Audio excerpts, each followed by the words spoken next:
Welcome to episode 4 of the Whispers in the Corn Devlog series, a horror game set in the 1990s where the player gets lost in a haunted cornfield. I'm Brian McCrae, and if you don't know me, I've had a #1 game on Steam and an Editor's Choice game on mobile, along with having worked in AAA as a lead environment artist and as an instructor in 3D animation. In this series, I'm working on Whispers in the Corn as a solo developer. One might say that horror is only as good as its monster. And in this episode, I explore the art and technique of the jump scare, along with the character design of something even bigger lurking in this cornfield. So stick around if you'd like to see the character design process of my attempt at this epic monster. I also went on some hikes to do some field recording of footsteps, wind, twigs breaking, and things like that, which turned out pretty good and will give the project a bit more immersion. Going on 25 years in the industry, this is actually my first true horror game. One of the things I really enjoy about working in this industry is that there's always something new to learn. This time I had the chance to dive into the mechanics of setting up a jump scare, both creatively and technically. I came across this great YouTube channel and actually ended up studying it frame by frame. What I learned is that jump scares often rely on multiple versions of the same monster, each designed for a very specific purpose. It's almost like building a haunted house for Halloween. Every trap and puppet is there to deliver a very precise effect. This approach is pretty different from other genres where enemies are built as Swiss Army knives with complex behavior trees that handle a variety of scenarios. For prototyping, sometimes I like to use store assets as they get me close to what the end result would be without having to spend a lot of time mocking up a realistic scarecrow. But in this case, the model wasn't rigged. So I imported the FBX in a 3D Studio Max, added a cat rig, and gave it a quick and dirty skinning job. From there, I started blocking out an animation. Based on the reference footage I studied earlier, it's clear that both the monster and the camera need to be animated for the scare. With the monster and camera poses set up, I didn't spend too much time finessing the animation since I wasn't even sure how I'd bring this into Unity yet. So after about an hour or so of animation work, I had something I could at least test. Once in Unity, I adjusted the scale, matched the camera location, and set up a virtual camera with a higher layer. I attached the monster to the player character and wrote a simple script to activate the game object.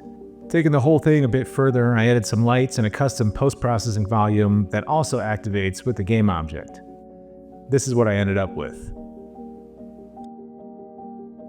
So it's not bad, the animation could be better, and I'll definitely need to add more variety.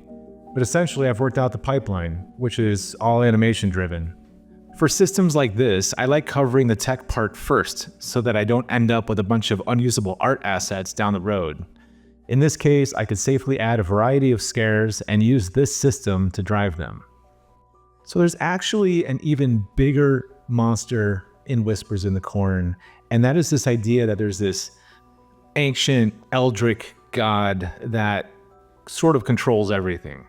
The rituals that these scarecrows are conducting. Now remember, if you go back and watch the first devlog, I kind of go through the lore of Whispers in the Corn, and there's this family of farmers who have become scarecrows, and they kind of lure people into this haunted cornfield and conduct these rituals, and if you don't block the rituals in time, then something horrible happens.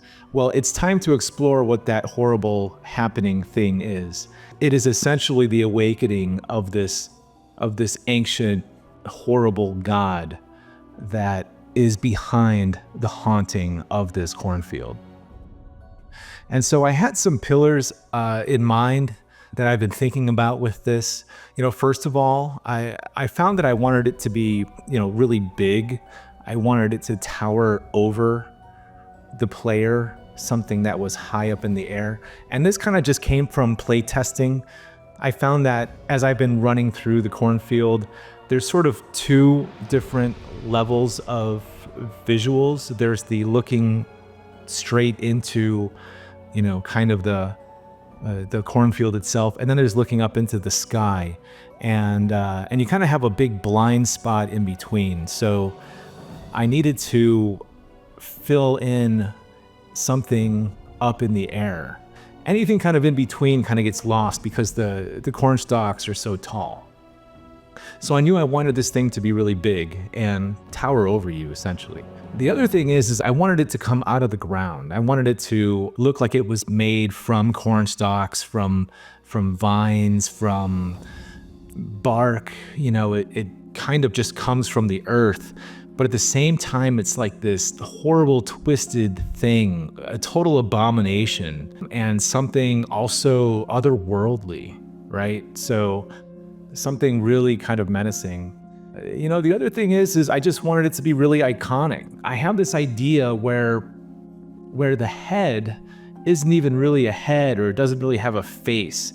It instead has like this swirling vortex, almost like a black hole, where it's like a vacuum. And so I have this idea where the death event, the ultimate scare, could be this thing grabbing you, picking you up high up into the air above the cornfield and slowly dropping you into its swirling vortex of doom. And I think that could be really cool. So, you know, here I am just concepting this out in Photoshop, just against a gray background, just trying to find some scale, trying to find some shapes. I'm not spending a lot of time on it. You know, I'm not trying to make an ArtStation piece out of this. This is really just for me, and I guess also for you to kind of convey what it is that I'm after here. Yeah, again, I'm not going to spend a lot of time on it. I'm just trying to get an idea of what this is. I'm going to be the one modeling this if I like the idea. And so I don't need to make a total showpiece out of this. I'm pretty happy with this. I think this is hitting a lot of the right notes for me, at least in a gesture. And I'm going to take this further. So before investing a whole lot of time ZBrushing this thing up and doing a proper character out of this, I just wanted to toss this into Unity to see if I even really liked the idea. So the quickest path for me to do this was to mock it up in splines inside of 3D Studio Max, apply a quick rig to it, just like we did with the Scarecrow, and put it into Unity. Play with the scale a little bit, add some displacement mapping in a material, and just sort of walked around.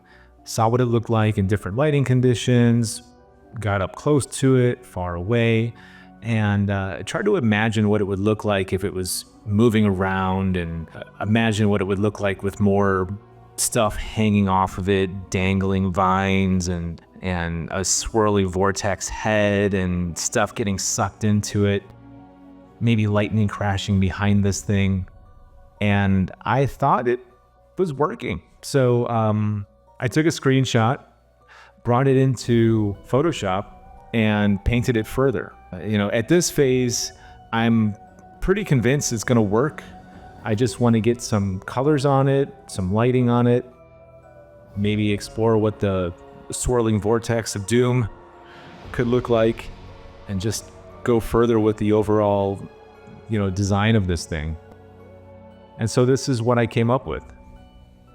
So I don't really consider myself a really good concept artist, but one of the tricks that I've learned along the way is it helps to grab a screenshot of something, and then you could just color pick from the image itself to use those colors, and it could integrate really well into the image that you're painting on. So, you know, I have different layers, of course, and I'm just painting and adding to the thickness. I knew the thickness was going to be a problem from the spline model that I had. It looked a little wiry, and so I needed to beefing him up a little bit, adding some more vines and parts of corn stalks and foliage and things like that is really going to help add some visual interest to him. Adding some red highlights to the head, I think, could draw some interest, especially if everything else around him is more of this greenish color. The complement to that, of course, is going to be red, and that would really draw a lot of attention, visual interest. So the purpose of these devlogs is not to give you a tutorial on how to use tools like ZBrush. It's more about my process and taking you through a process of how to make a video game. So, you know, here I am inside of ZBrush, And I've brought my spline model from 3D Studio Max into here as an FBX. And, I'm a few layers in. I'm, painting with the clay build-up brush, I think is what it's called. I don't really consider myself a super expert at ZBrush, but I know enough to get by. It's one of those things where when you're a solo dev, you kind of need to know a little bit of everything, and you kind of need to be able to keep up with all of these tools so that if you need to jump into something, that if there's a shortcut, you can then take that.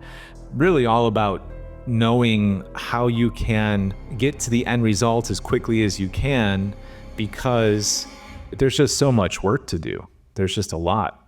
But at the same time, you want to have your quality as high as you can so that you have a chance of competing in a very difficult market.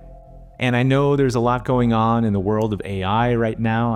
I see all kinds of things happening with taking an image and having AI make you a model. I've seen what it could do, and I don't think it's there yet as far as production ready. So yeah, I'm very comfortable just staying inside of the tools that I know. I know ZBrush. I'm going to sculpt this out, make a really nice kind of base layer for this monster, and do a high-res sculpt and project that down into a low-res. It's a very traditional pipeline that it has been around for probably about the last 20 years or so. And then from there, I'm going to need to add a bunch of drapery to him, essentially, a bunch of vines, the cloth dynamics, and other things to give him a bunch of visual interest and really ground him into the cornfield itself. There are a few aspects I fleshed out but didn't have time to cover in this devlog.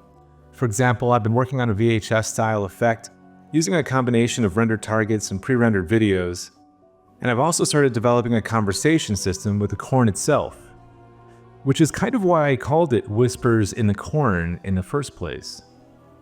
Anyway, I'll dive deeper into that system in my next devlog. I hope you enjoyed this behind-the-scenes look at the development process. If you did, be sure to like and subscribe. Also, head over to the website to learn how you could be among the first to experience Whispers in the Corn. Until next time, remember to design, develop, test, repeat.